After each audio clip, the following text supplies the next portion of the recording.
proceso de aprendizaje es claramente fundamental hablar de los protocolos, hablar de cómo se construye una educación con un mínimo de base que es espacio seguro para poder desarrollar. Y si estamos en un espacio seguro, claramente vamos a poder empezar a repensar cómo queremos nuestra educación, qué educación queremos construir y cómo queremos que se financie. Desde ese punto de vista, cuando nosotros ya pasamos el espacio de la discusión de los espacios seguros, empezamos esta idea, que yo creo que se empezó a dar por lo menos a las 2-3 semanas de movilización a nivel país, porque fue bien gigantesca, que es ¿qué educación queremos? Y ahí claramente decíamos, queremos una educación que no sea patriarcal, que no sea al servicio del mercado, y todo lo que viene como en una lista detrás de ello. Pero yo creo que acá lo principal era entender que esta educación está principalmente establecida para aquello que era lo femenino y lo masculino. Lo masculino, carreras de ingeniería, carreras principalmente asociadas a la tecnología y a la ciencia, a las direcciones, cargos directivos, que son las carreras más rentables, y aquellas carreras que eran hasta en el sector de lo femenino, que eran lo menos rentables y lo más precarizado. Y si eso nosotros lo vislumbramos en universidades elitizadas, como es la Chile, como es la Católica, nosotros íbamos a las universidades privadas, las más precarizadas, incluso las estatales a nivel país, y la situación ahí sí que era horrenda. Entonces, claramente, yo creo que eso es un espacio que el 2011 ni las carreras, o sea, ni los movimientos hacia atrás tampoco lo venían viendo, por fuera de las feministas, que esto no se vino a inventar la rueda nosotros en 2018. El 2011 y los 70 había feministas hablando respecto a esto. Lo otro que tiene que ver con los labores de cuidado, asociado principalmente a lo femenino. Esto también marcó muy bien la movilización feminista, que tiene que ver en cómo principalmente las tareas de funcionaria eran de mujeres asociadas al aseo, al cuidado. Nosotras, no es por nada, pero yo no sé si acá alguien del colegio de profesores, pero existe más del 70% y son mujeres profesoras, pero lo paradójico que dentro de la directiva había una sola mujer que era la persona que administraba las plata. Como a ese nivel nosotros estamos viendo que claramente existen disparidades bien importantes. Y para eso ya también, para pasar a la segunda etapa, o sea, yo iría ya más bien a la tercera, que tiene que ver cómo se enfrenta esta violencia de género que yo a ustedes les estaba comentando, tiene que ver también cómo es el futuro de una nueva educación que queremos construir. Al final, vislumbramos las cosas que estaban mal, pero también propusimos, y yo creo que aquí me gustaría tomar algo que recién comentaba el panelista anterior, con aula segura. El movimiento feminista vino a hablar que no quería más violencia en educación y queríamos una nueva educación, por fuera de la discusión de los espacios seguros.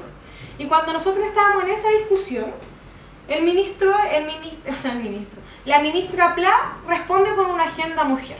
Yo no sé si ustedes tienen la posibilidad de conocerla, pero era una agenda profundamente conservadora, profundamente que enraizaba los labores de cuidado y de servicio otra vez en las mujeres, y en tercer lugar establecía nuevamente que nosotros éramos quienes debíamos concebir hijos y una nueva concepción de familia que iba en ese espacio.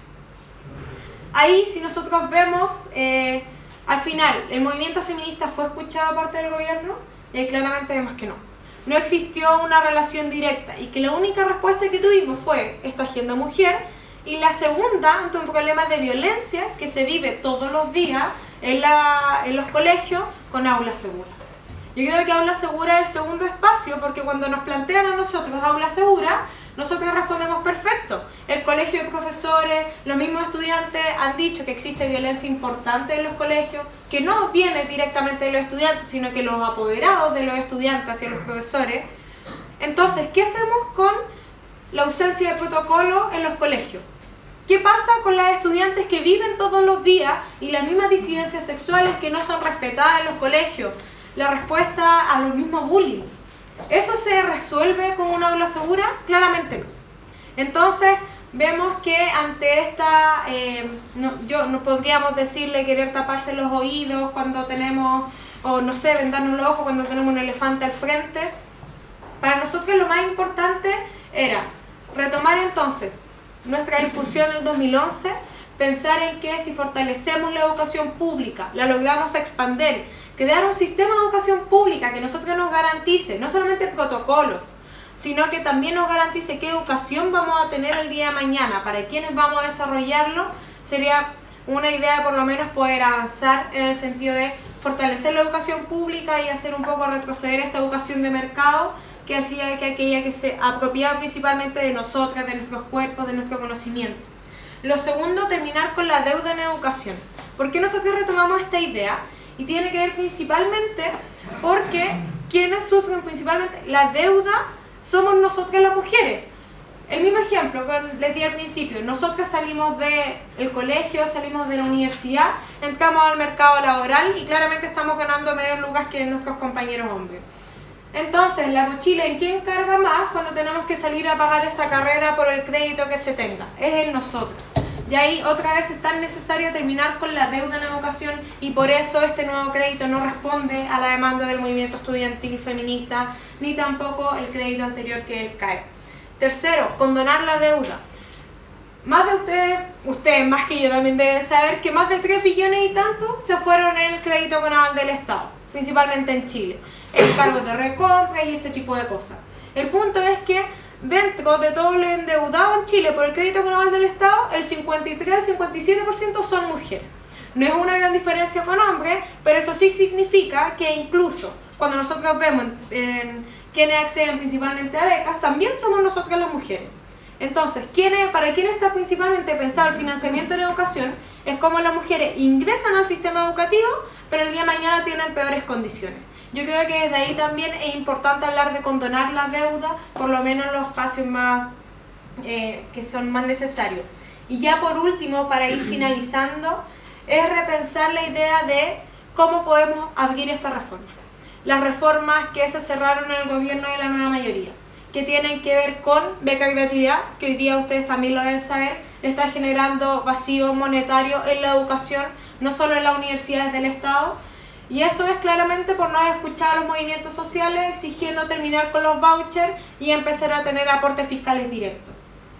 Lo segundo que tiene que ver en repensar la educación, incorporar los protocolos, incorporar también la idea de carreras feminizadas, carreras masculinizadas, cómo se rompe con ese hielo, cómo se incorporan a todos quienes formamos parte de la educación a esta discusión.